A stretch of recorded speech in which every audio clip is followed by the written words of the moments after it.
Olá pessoal, continuando nossos métodos de análise de falha dentro do RCA, análise causa-raiz de falha.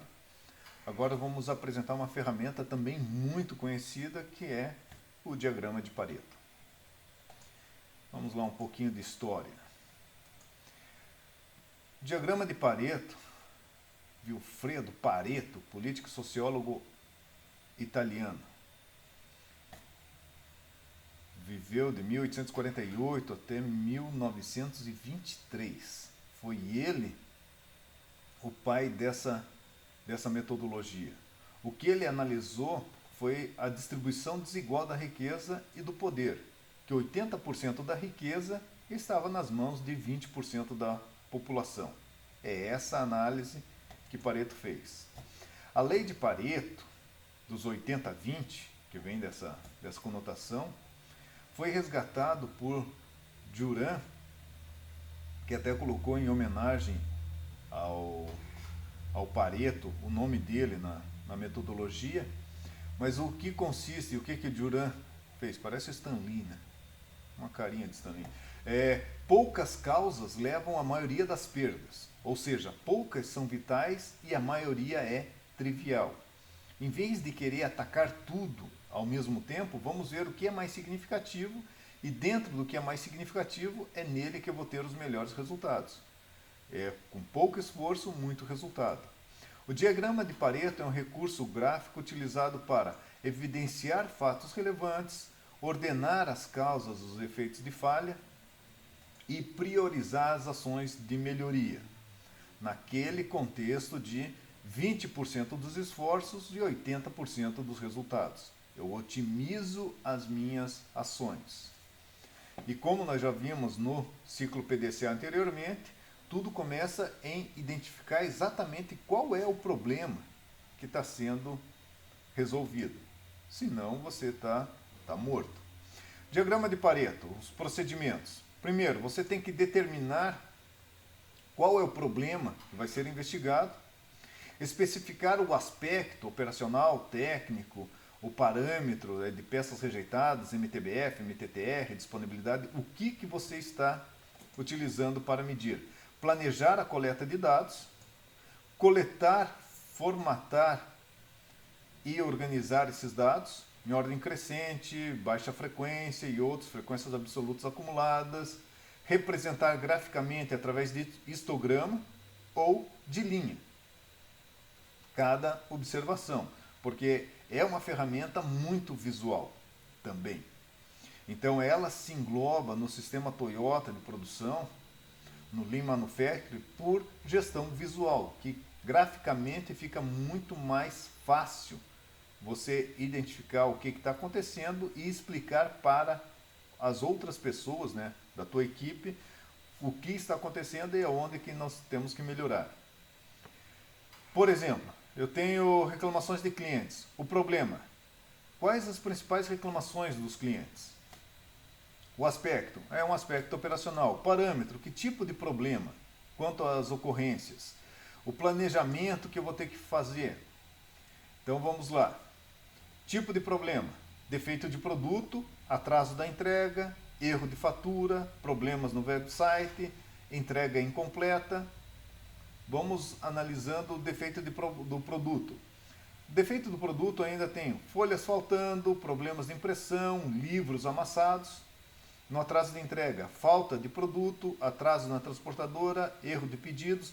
Então eu vou abrindo meu leque sobre quais são os problemas existentes. E aí eu vou mensurar isso. Para mensurar isso, eu vou organizar meus dados. Tipos de problema: qual a quantidade de ocorrência que eu tenho?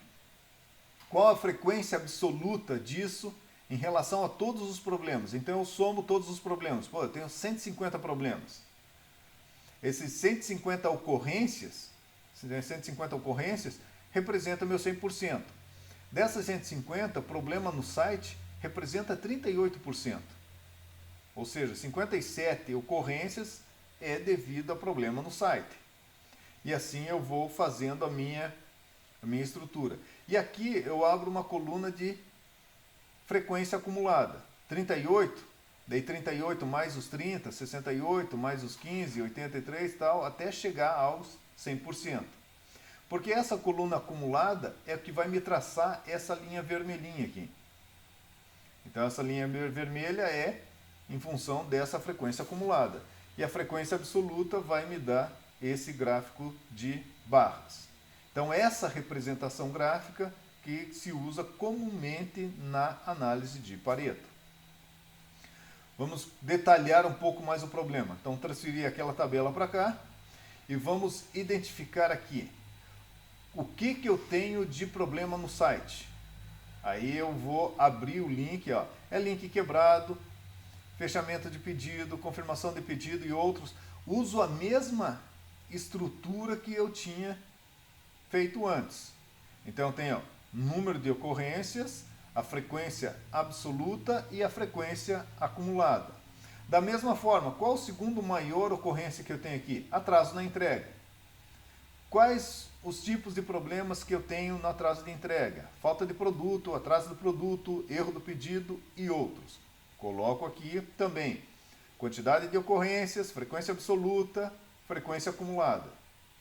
E o terceiro problema identificado aqui é defeito de produto. Quais defeitos? Folha saltando, falta de impressão, livro amassado e outros. Quantidade de ocorrências, frequência absoluta e frequência acumulada. Então eu pego esses modos de falha e vou buscar quais são as causas dele. Detalhando os problemas. Então a mesma coisa que eu fiz com as tabelas, agora graficamente, como que ele se representa? Cada um dos gráficos anteriores representados aqui. Então aqui, links errados, erro fechamento do pedido, erro, e aqui é aquela linha do acumulado. A mesma coisa para o atraso de entrega e a mesma estrutura para o defeito de produto. Folha soltando, promessas de impressão, problemas de impressão, não promessas, livros amassados, entre outros. Aí eu entro numa outra ferramenta, também de priorização, que eu posso utilizar, que é a chamada matriz Gucci. Então, Pareto, tranquilo. Agora vamos para a matriz Gucci, que é a priorização dos modos de falha, de uma maneira qualitativa dos problemas. Primeiro, eu analiso o G do Gucci, gravidade. Gravidade é o impacto do problema do modo sobre ativos físicos, pessoas, processos. Então, quão grave é aquela falha, aquele problema. Depois, o de urgência, em relação ao tempo disponível ou necessário para resolver o problema. Qual a urgência para se fazer aquilo? E a tendência. Se eu não fizer nada, qual o potencial de crescimento daquele problema, daquela falha?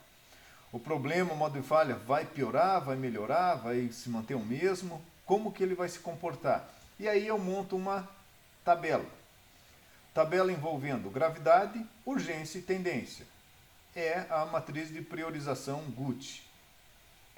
Para cada um dos itens aqui de gravidade, urgência ou tendência, eu uso uma pontuação que varia de 1 a 5. Tem outras tabelas que usam 1, 3 e 5. Essa usa de 1 a 5. Indiferente. Depende do que é mais palatável dentro dos processos de análise que você tem dentro da tua empresa. Então, por exemplo, gravidade, prejuízo ou dificuldade extremamente grave é 5. Grave, 3. Sem gravidade é 1. Urgência, com alguma urgência, 4. Pode esperar um pouco, 2. Tendência, vai piorar a médio prazo, 3. Não vai piorar, ou pode até melhorar, é legal, né? Um problema que pode melhorar. A única coisa que eu enxerguei até agora que pode melhorar é, por exemplo, um reservatório. Vamos supor, um reservatório de água vazando. E ele está vazando. Pode melhorar? Pode, porque vai esvaziar todo o reservatório e daí ele não vai mais vazar. Então, no final, ele vai melhorar porque vai parar de vazar porque não tem mais água para vazar. mas é difícil encontrar sistemas que se autoconsertem assim e acabe o problema. Vamos lá. Matriz de priorização. Então você põe o problema, põe um índice para gravidade, um para urgência e tendência e multiplica ele para saber uma totalização, e aqui você prioriza qual dos problemas você vai atacar primeiro. Então, quando chegam várias solicitações para você, tenho 10 solicitações de problemas. Qual é o mais grave? Eu jogo nessa matriz Gucci. E daí, pela nomenclatura, pela numeração que eu vou enxergar aqui, eu vou agir dizendo, ó, esse é mais grave, esse é menos grave, e assim sucessivamente, sem problema. Que aqui a matriz Gucci é só para priorização do problema. Uma próxima ferramenta que nós vamos ver é o Brainstorm. O Brainstorm também é muito conhecido. Então, o Brainstorm é uma metodologia de exploração de ideias. Então você pega todas as pessoas para pegar a melhor solução que um grupo pode apresentar. A ideia é uma tempestade de ideias, tempestade cerebral, toró de parpite, qualquer coisa nesse sentido. O objetivo é pegar ideias sem filtro. Aqui você está buscando essas ideias sem tolher a criatividade de cada um. Por mais absurda que seja a ideia, você tem que, num primeiro momento, acolher a todas. E depois o próprio grupo faz a seleção. Elemento inicial de apoio das técnicas RCA. Em várias etapas você pode até utilizar essa metodologia do Brainstorm. A criação foi pelo Osborne. Ó, o Osborne é roqueiro e faz ainda metodologia de análise de problemas. Um livro que ele publicou em 1953, para ver como as ferramentas não há nada de novo debaixo do sol. Aplicação, desenvolvimento de produtos, foi para isso que ele escreveu o livro. Publicidade, gestão de processos, gestão de projetos e resolução de problemas, que é onde a gente usa. Ele é muito útil quando se deseja gerar, se deseja gerar em curto prazo uma grande quantidade de ideias sobre um assunto a ser desenvolvido. Causas de um problema, novas abordagens e tudo mais. Então, quando você quer a ideia das pessoas, fazer uma construção coletiva, é uma excelente ferramenta.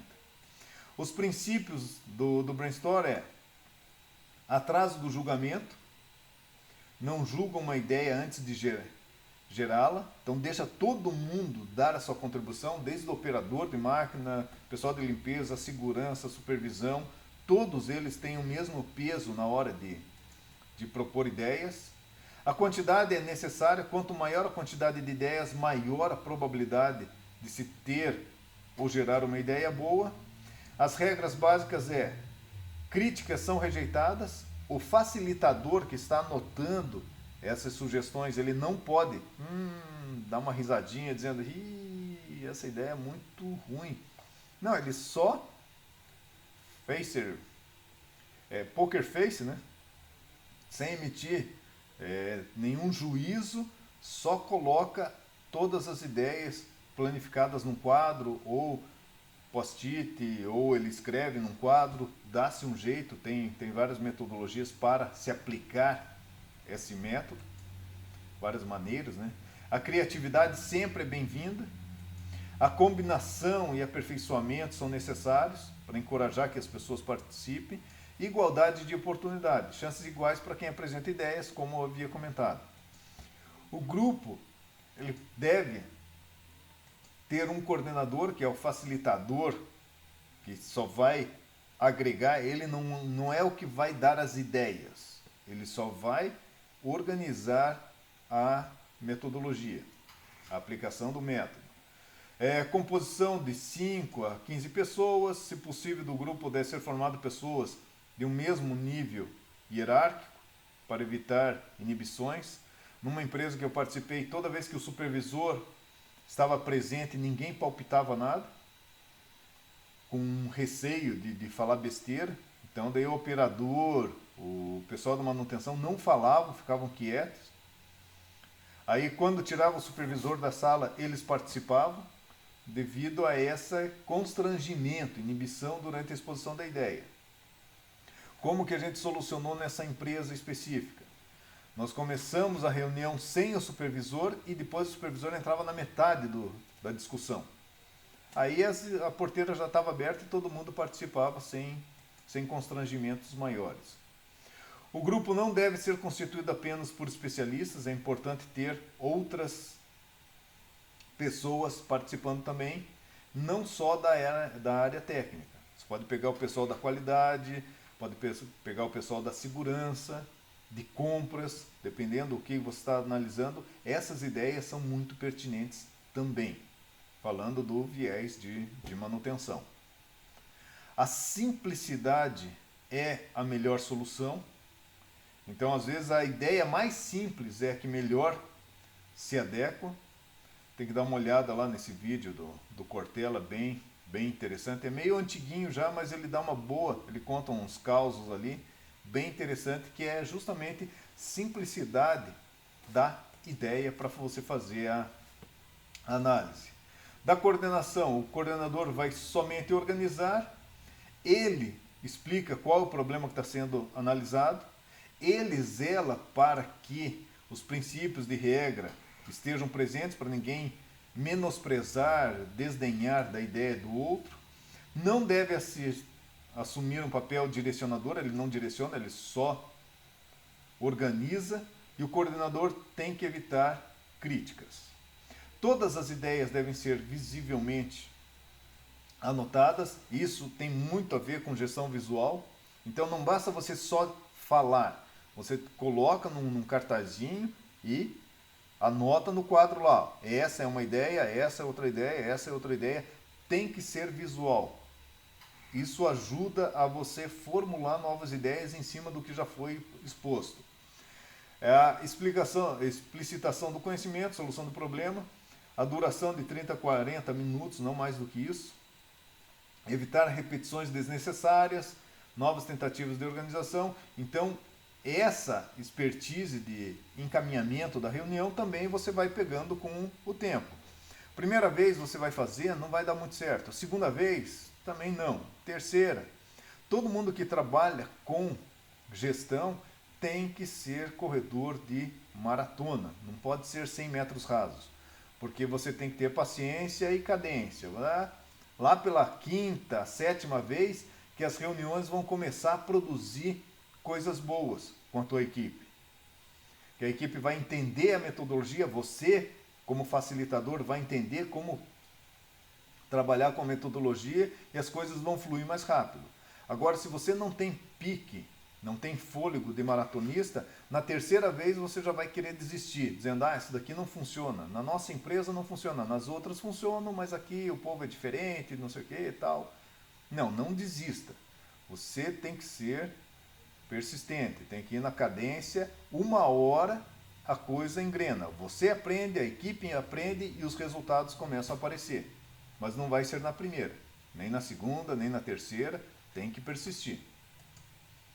Então esse é o viés do facilitador. O grupo formado 3, 5, 7 pessoas, normalmente número ímpar para evitar empates. Os resultados são avaliados pelos especialistas. A propriedade gerador de soluções é possível sistematizar, tem que verificar a viabilidade e novamente discutir com o grupo, fazer os filtros. Um exemplo de brainstorm que algumas empresas estão usando é através de mapas mentais. Por exemplo, um exemplo de mapa mental. Aqui tem alguns sites onde tem mapas mentais que vocês podem utilizar.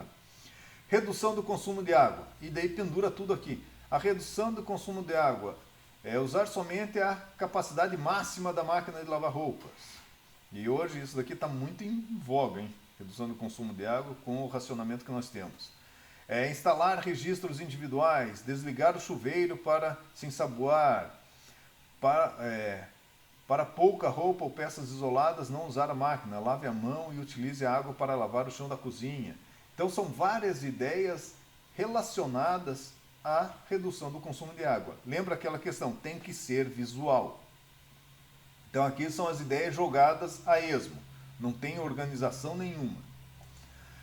Aqui num segundo momento, a gente já começa a organizar o que são as ideias que vão ser descartadas, quais são as possíveis e quais são imediatas.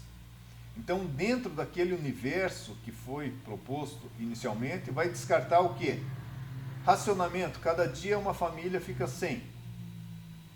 Foi descartado, nós estamos vivendo isso.